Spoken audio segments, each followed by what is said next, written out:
Eternal Father, I offer you the body and the blood.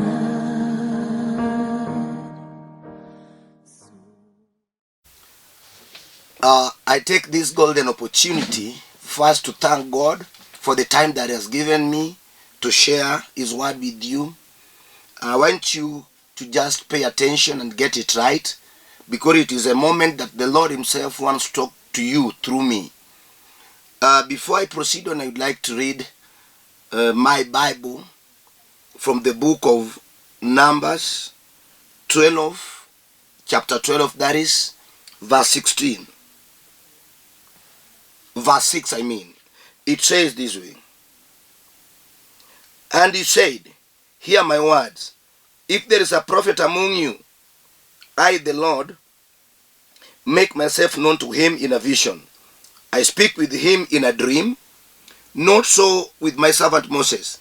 He is faithful in all my house. With him I speak mouth to mouth. And I also read another book of Genesis. Book of Genesis, chapter 33. Jacob meets Esau. And Jacob lifted up his eyes and looked. And behold, Esau was coming, and 400 men with him. So he divided the children among Leah, Rachel, and the 2 female servants. And he put the servants with their children in front, then Leah with her children, and Rachel and Joseph last of all. Last of all. Thank you very much, my viewer, for having taken your time to get what I want to teach. I want to talk about a vision. A vision can be defined in 2 ways. One, it can be a revelation given to man by God through dreams, through anything. It can be a vision that is either one-on-one. It can be a vision that can be given through theophanies. Theophanies is a point that you have the interaction with God directly, as He did to Moses at the Mount of Sinai. A vision can also be defined as your future plan, a plan that you want to engage in, maybe for a period of 12 years, for a period of 20 years, for a period of 5 years. So it depends on the period, and it depends on what you want to do. Maybe, for example, you want to put up a house that you need to have time looking for money, looking for proper builder, looking for a place.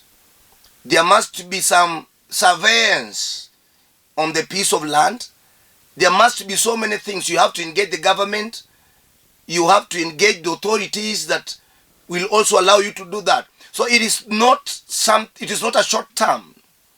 So that one alone, before you start on it, is called a vision. A vision is the mindset, the plan you have.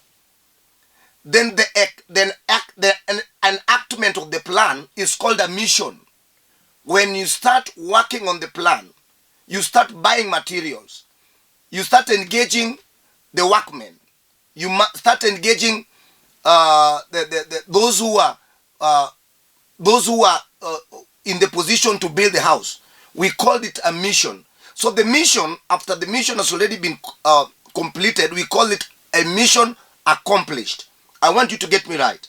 So as human beings, we are full of visions.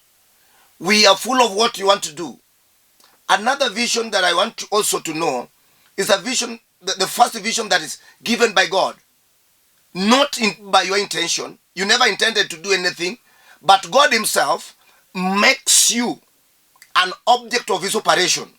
He tells you, I want you to go and deliver a person from something.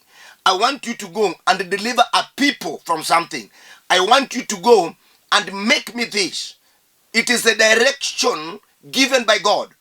That one is also a mission, it's also a vision. So I want to talk about a vision that is given by God. I know you are seeing and you are getting what I'm telling you. That each and every person has got what we call a destiny. A destiny is the purpose for which one was made. I would have been made an engineer. You would have been made a preacher. Somebody would have been made a mechanic. Somebody would have been made something else. So the purpose for which God intended in us. You know, we are told in the book of Ephesians that God himself knew us before the foundation of this world was laid, which means he had a purpose for us. So when a child is born, already the destiny is defined. But the devil himself is usually fighting our destiny. The devil usually fights us not to reach to the accomplishment of our destiny. But today, I want to talk about the vision itself. First of all, anybody who has been given a vision by God is not liked by so many people. He has so many enemies. The reason why the vision itself attracts so many enemies to him, because the devil himself does not want you to reach to your destiny. He does not want you to enact on the vision for the mission or for the purpose for which the vision has been given. There is one thing that I want to tell you, my viewer, that it is a time that you got to, first of all, realize your vision. You got to identify it. You got to know it. Because there are so many things that come into your head. But if you don't have the power and the ability to distinguish between a vision and the normal circumstances or the normal thoughts that usually batch into your own head, you won't know your vision. It is the time that you got to realize your vision. Joseph, the son of Jacob, was born as any other person. But as he was growing up, he realized that God had already given him a vision. Every time he used to dream, and every dream that he had to go and share it either to his parents or to his brothers. But anytime he shared the vision to his brothers were annoyed. They were seeing that this young man could not be their leader. I can remember he dreamt that the moon and the sun and the stars were bound to him.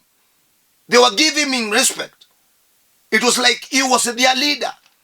And immediately he said this dream to his brothers. They said, no. Do you think you can lead us? Do you think you can be our leader?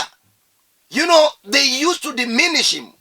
But I think it is the time that you got to know that having a vision is like declaring war. So many people will bounce you. So many people will tease you. So many people will mock you. So many people will talk bad of you. But if you know that the vision itself has come from God, you will stand boldly on your ground and you will always claim it, because the Lord himself that we serve cannot give a vision to somebody who cannot accomplish it. He gave a vision to Moses. He knew the strength and the ability that Moses himself had, and that's why he decided to send him to Egypt. He knew by that time there were so many men, mighty men of war, but he could not send all of them. He could not send them. Why did he choose on Moses? Because he knew that before Moses was born, the grave itself was already put in him. The esteem was already established in Moses. The esteem of delivery. Moses was to be a deliverer. So when the time came, God had to make Moses realize the vision that he had. He was, first of all, allowed to live with Pharaoh in the same house. He was allowed by God himself to live and to work in the army of Pharaoh. He allowed Moses to go to school where the children of Pharaoh were going. This was just like a preparation for Moses, because God could not send somebody to Egypt, somebody who does not know how the palace was, how all the administrative operations within the palace were being carried on. He had to choose somebody who was acquainted with the palace, somebody who had already eaten the Palatians' food, somebody who had already perceived all the Palatians' ideology, somebody who was psychologically and philosophically prepared in the same palace. So Moses qualified for that. And that's why God had to go for him, because he had the vision. At the time that Moses was living in Egypt, he used to see his people suffer. He used to see women and men were always crying, saying that when shall we be taken out of this country? When shall we stop being embarrassed? When shall these people stop intimidating us? They used to ask questions, but none of them could give them answers. Day and night, Pharaoh had to make sure that these people were always under bondage.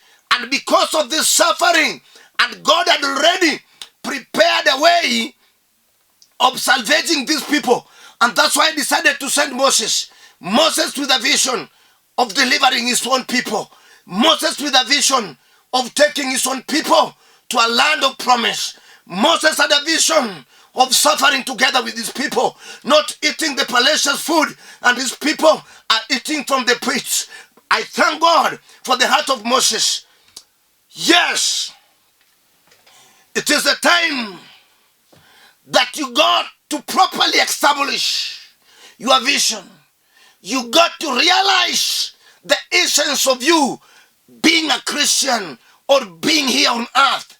You got to establish the purpose for which God made you. You cannot go that way and your people are suffering. You cannot move to your destiny and your people are suffering. You got to go back and say, no, I have a vision for my own people. I need to deliver them. The only thing I need from God is strength and wisdom. Vision cannot be realized.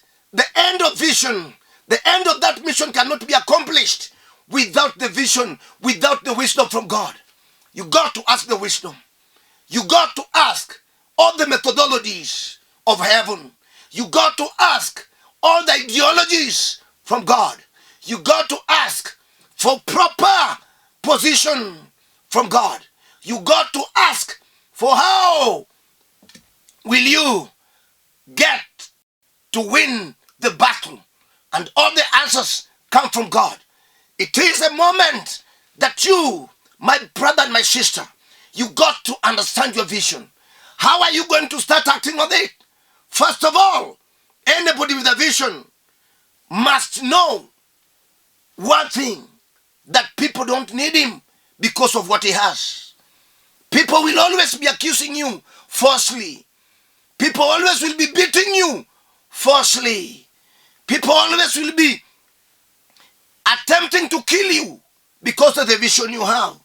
People will always be suppressing you and depressing you because of what you have.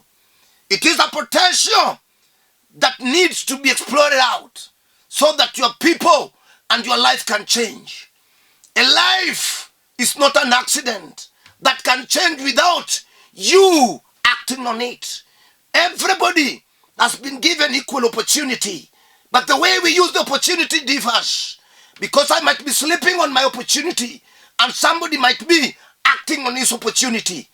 And by acting on that opportunity is when the realization of your vision comes in place.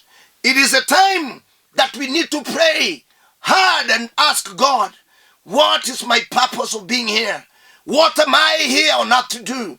Apart from worshiping you, apart from lifting you up, apart from praising you, what am I to do again? My people are suffering. My people are not getting it right. My people are going without food. My people are under bondage. My people don't go to school. My people are always sick. My home is down to the ground. What am I to do, Lord? Please, can you give me wisdom and strength? Can you give me a different perspective? Should I look at my home from a different perspective? What am I to do? What is the methodology should I use to uplift it, to make it be known, to make it be known? Because she might be coming from a home that is not even known, is not known.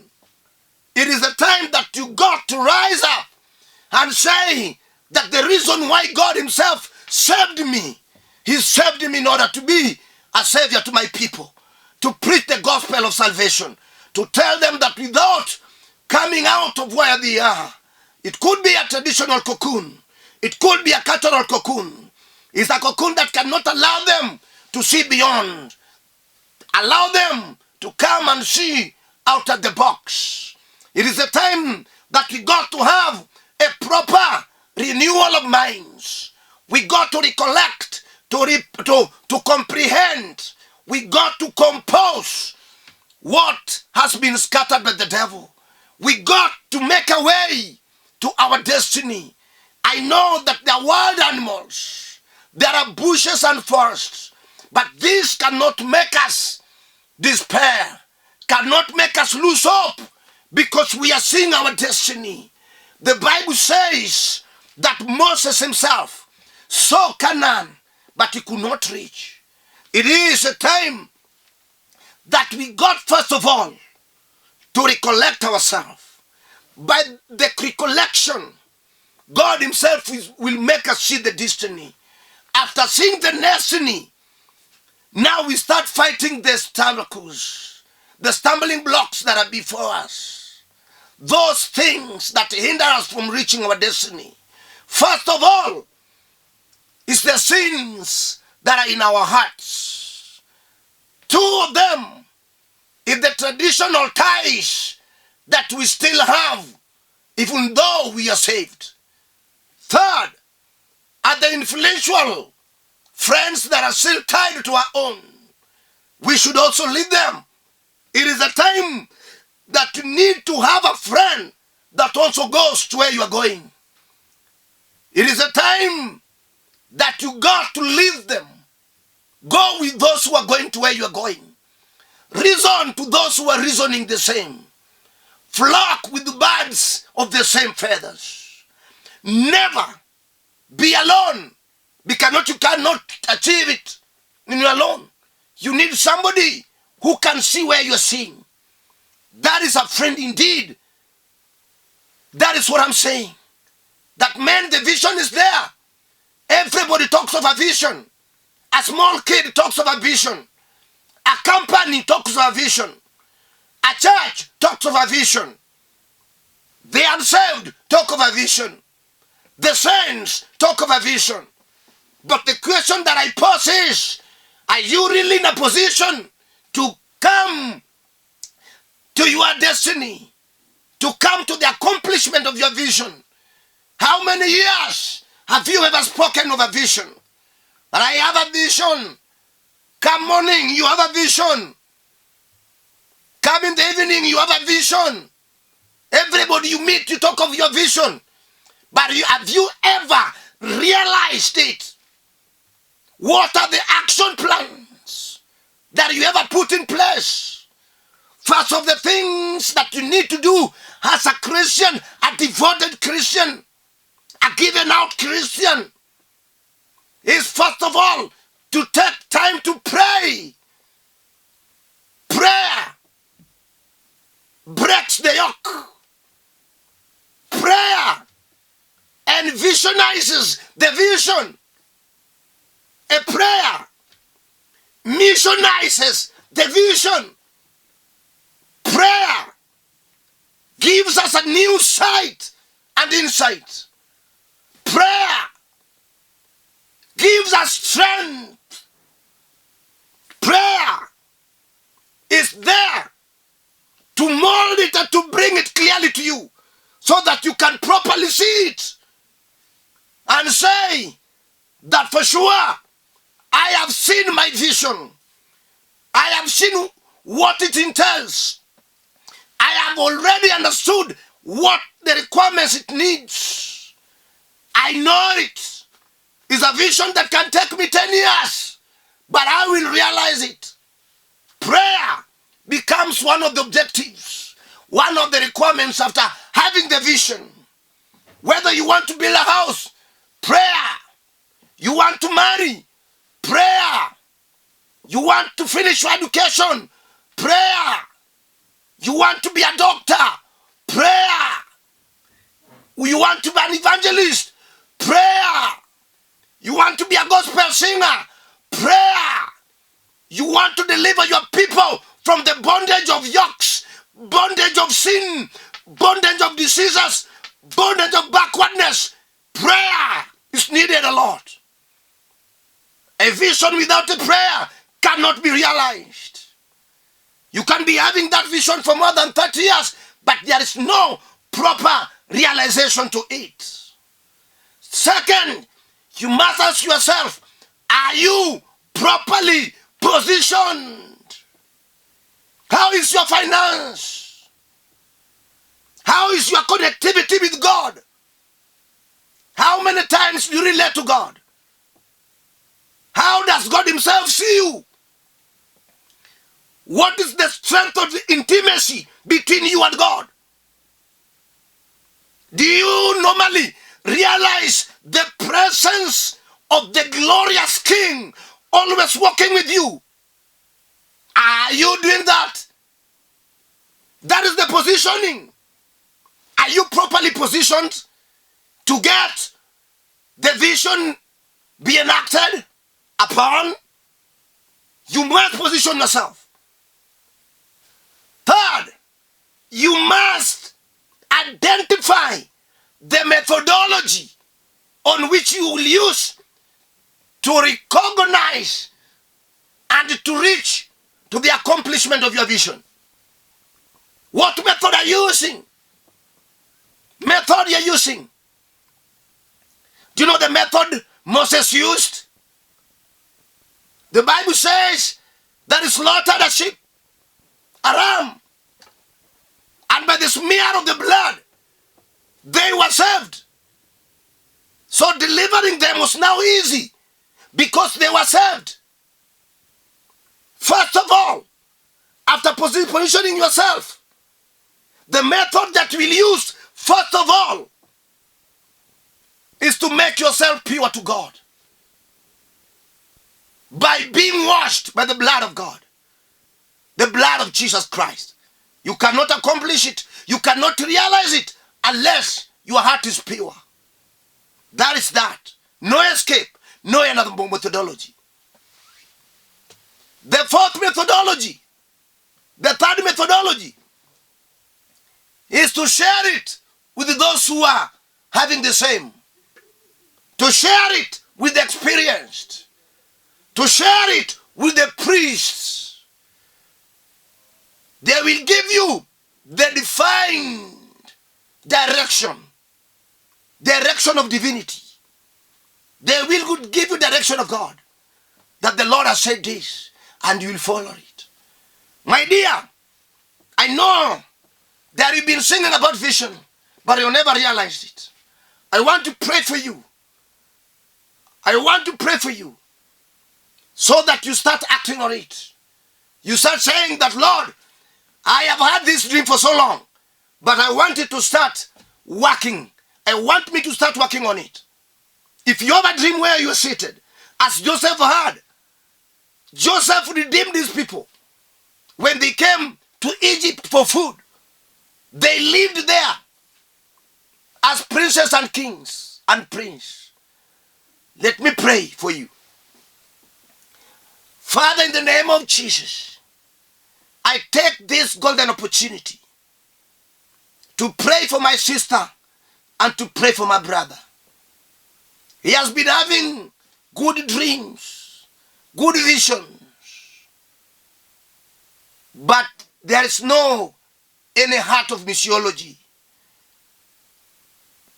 God, establish the zeal and the esteem for missiology. Let them think of how to enact on it. Give him strength to pray more, to share it with the relevant people, to give it to the hands of priesthood. Father, I know that because of this prayer, is going to start acting on it now. Give him strength. Give him wisdom. Father, because you have said it.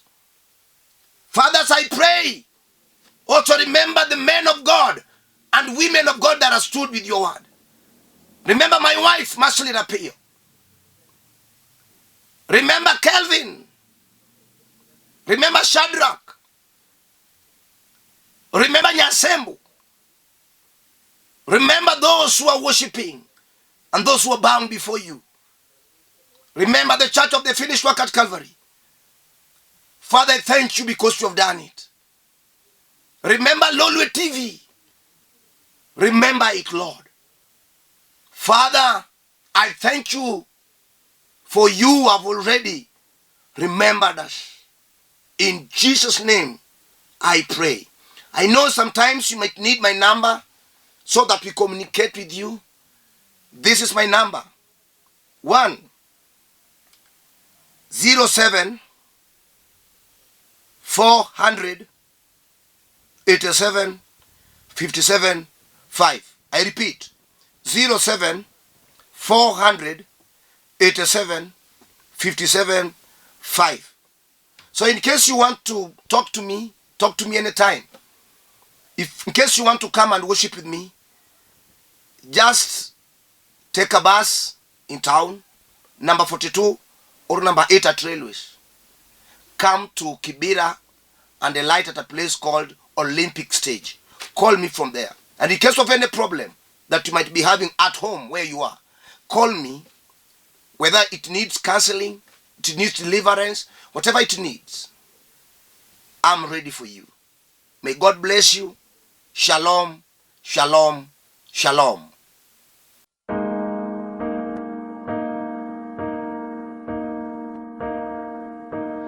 Eternal Father, I offer you the body